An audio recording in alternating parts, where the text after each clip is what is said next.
Welcome back, Wolfpack. Verlis here, and everyone is waiting for the Coro Coro news this month because Pokemon Direct, Pokemon Sun and Moon. We need more information. Well, we're not getting any more information. Here's our information. There will be news next month that will have Pokemon Sun and Moon stuff inside of it. See, the Pokemon Company knows what we want. The Pokemon Company is on our expectations like that, but they don't think it's time to give us any news. And instead of giving you guys a junky video, just telling you guys we have something coming up, I decided let's go back through the timeline of the Pokemon news for X and Y and then see how that's lining up, because X and Y is really crazy already. January 8th, over 3 years ago, is when we got a ton of information about X and Y. We already had the starters by this point. We had peeks at what the legendaries were going to be like, and now it's already getting into mid-March, and we're getting our first big dose of information next month. But it was very, very generous when we were looking at the news announcements for Pokemon X and Y. So already going back to January, later in the month we got to see, a bit more in-depth, larger versions of Xerneas and Yveltal. I believe we also got their names for the first time at this. It's kind of hard remembering because it was such a simpler time back then. 3 years ago, I remember seeing this news for the first time. And this was before I was doing YouTube, so I was just waiting for my friends. I got home from work earlier than them, they came through the door, and the second they came through the door, I just grabbed them and I shook them. I'm like, we have Pokemon announcement, new generation, it's awesome. Now let's go to February, where we started getting more information. By this point, February 11th, that Coro Coro, we had Sylveon. They showed us Sylveon, and that was where it was like, oh man, what's Sylveon gonna be? And the image doesn't want to load. There we go. So yeah, we were trying to come up with Sylveon, and they were making it really interesting about what it could be, because we didn't know it was a fairy typing. It was just kind of like we had this Eevee thing from a little bit of a teaser, and it was like, Eevee's going to be getting an evolution, that's going to be amazing, and then boom, right there, we got Sylveon, and that's where the speculation just started coming through, like, hey guys, that looks like a fairy. That's a new type. Okay. So it went crazy on that, and as we kept going through the information, we got a trailer for the US announcement. So as Coro Coro was released, we were actually getting this information on time, and it showed that there was this global announcement for not just the game, not just the release, but the news was also coming at us really steadily. So mid-February, we got to see Sylveon. New Pokemon was announced. And yeah, no further details were given about this Pokemon, more secrets to be revealed about it next month. Except there really wasn't any Sylveon information in March. That when we look at it, we had movie Genesect distribution news, and then some more black and white stuff, Pokemon Rumble U. So March, interestingly enough, even 3 years ago, as we were getting more information about the new generation, gave us nothing. So now that we're in the same March, we got more about the Pokemon Volcanion stuff, to be fair, like the Volcanion distribution. Hey, look at that! Genesect distribution. So we have some kind of interesting timeline overlaps right here. So then it was time for the big boy news, as we could see that later in March, we had a question mark and a battle scene. So another Pokemon was on the way for us, and interestingly enough, we got an announcement just, I believe, 1 or 2 weeks later before the Coro Coro. As we can see here, this was April 6th, where we got a trailer, an English trailer, so we had the news announcement like this, and it was for a new Pokemon with a familiar look. So everyone's like, yeah, this is Mewtwo. What's going on right here? Oh, cool, Mewtwo has an extra form. And then as the Coro Coro came out, yeah, we got that confirmation that it is Mewtwo. And interestingly enough, they changed the trailer for the Genesect movie, or not the trailer, the screenshots of the Genesect movie, to have this new form of Mewtwo.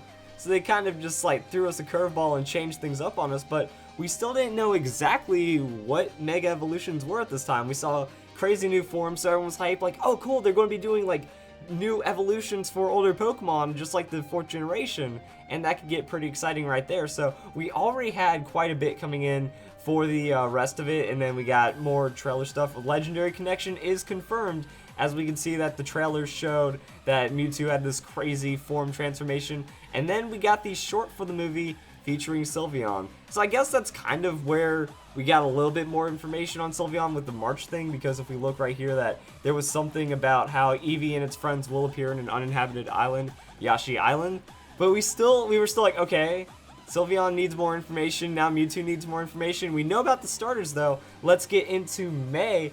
And then May gave us a ton of Pokemon, a ton of information. I mean, look at all these bright and colorful pages. We got to see more information, just like, oh man, these are going to be our trainers. Oh man, what's this? Trainer customization is going on right here. And then we got a ton of Pokemon.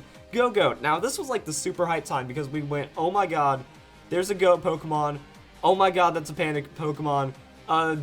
Bird, so we know our generational bird. And then Helioptile is some weird looking thing that's just chilling there looking all happy. And wait, what's this? We have trainer customization, and then we also get to ride Pokemon, because if you look right here under Go-Go, we're riding a Pokemon, guys. It's every dream come true ever.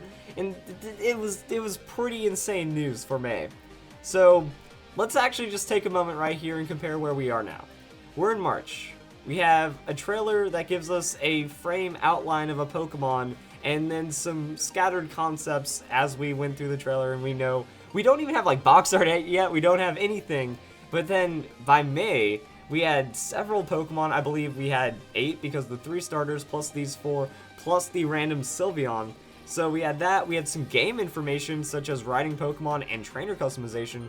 So comparing that to April as well, April just gave us some mega stuff. So where are we going to line up? Because now we're already behind, but we have the potential to get ahead with the April news since we haven't had anything on Pokemon Sun and Moon. So this is where like the speculation starts to get interesting. Yeah, what do you guys think? Comment down below what you think is going to be in April's Coro Coro, because we know it's going to be Pokemon Sun and Moon version, and we can see that April, May-ish was when we started getting some heavy teasers about the game for Pokemon X and Y. So yeah, Coro Coro was giving us a lot of information, and then we roll around into June where we get even more information. So we got another gameplay trailer for English, so I mean, it shows the consistency of news and everything, and suddenly we learn about Hordes, suddenly we learn about Sky Battles, we see more new Pokemon. Little did we know at the time that Talonflame would be the most broken thing ever, but man, it was a simpler time back then. Then we had Skrelp, Clauncher, so we got to see like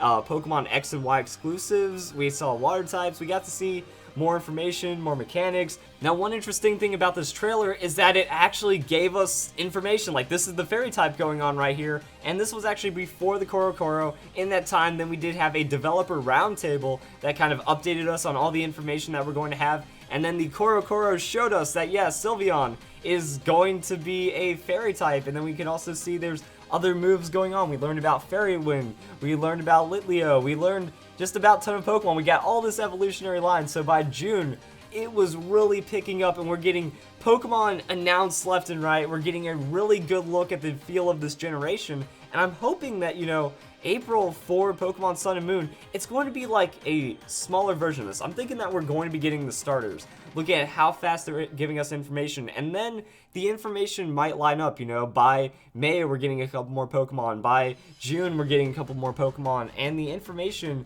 is pretty heavy by that point, and we get to see some really cool things. Reveal on Wednesday that the character Alexa is appearing on the anime July 18th with Helioptile and Go-Goat. Noivern has had its anime debut, so it started really coming together, and then boom, another gameplay trailer as we brought it back together with the Coro Coro information coming out. So yeah, hopefully the Pokemon Company keeps up with this. I mean, we were getting information at the same time as official Japanese announcements, because Coro Coro is technically leaks, then Coro Coro gets published, then we get the information, and really cool stuff happens as we go into July.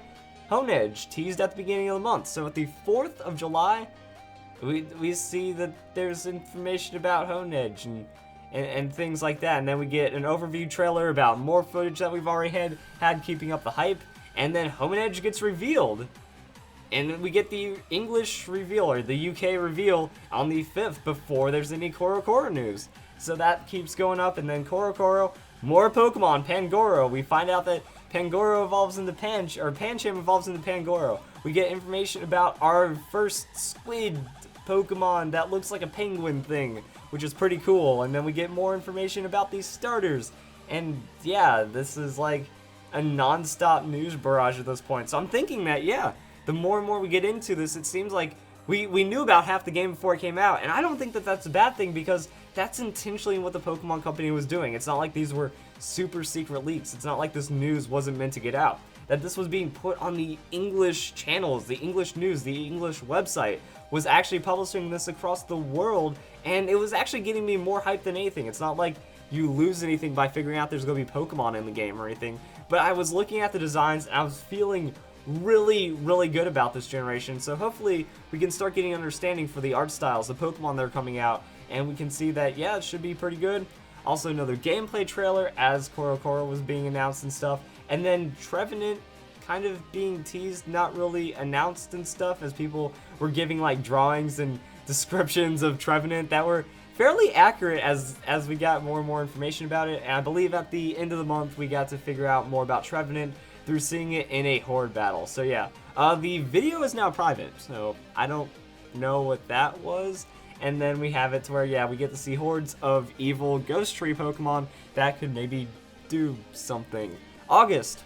We're actually getting really close to the game being announced at this point, and that's when we finally figure out about Mega Evolutions. First off are various Mega forms of various Pokemon, and instead of getting forms of older Pokemon or extra evolutions of like first generation Pokemon and whatnot, we get to see that Megas are now going to be a thing, so much love for older generations as Mega Evolution details start coming out, and then we get a nice little like postery kind of view that, hey, Mega Ampharos, hey, that's a Mawile, so cool, we have all this information, and then we get some more little Pokemon out. So this was actually pretty huge news as well, and the game came out in October, so it's pretty crazy to think that they wait until August, just a couple months before the game, to show us this huge gameplay mechanic, and this is when everyone was losing their mind. They're like, how's it going to work? We need to know, and those are the things that you get excited about and then discover in the game. So we got a lot of just Mega Evolution news as it came to us. Pokemon X and Y Mega Evolved Pokemon revealed, as we get to see that there's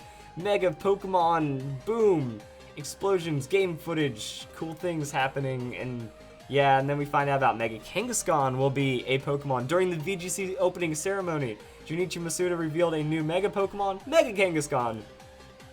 Now that we can look back, we can see that hilariously, Mega Kangaskhan is now dominating the VGC scene while being announced as a VGC Pokemon at a VGC event.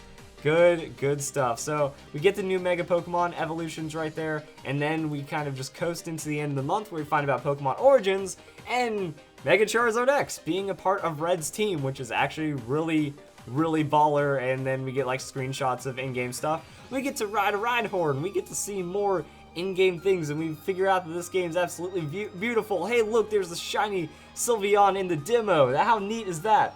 So then we get into more news for September. Beginning of the month, once again, we find out about Mega Charizard Y, Mega Kanto starters. So that's where people were wondering, like, hey, we see Mega Blaziken, Mega Kanto starters. Yo, where's all this going to be, you know? Like, are we going to get all the starters? Are we going to get more of the Hoenn starters? So then we eventually figured that out with Oras. But yeah, a little bit of information right there. We're getting really close. This is September. This is a month before.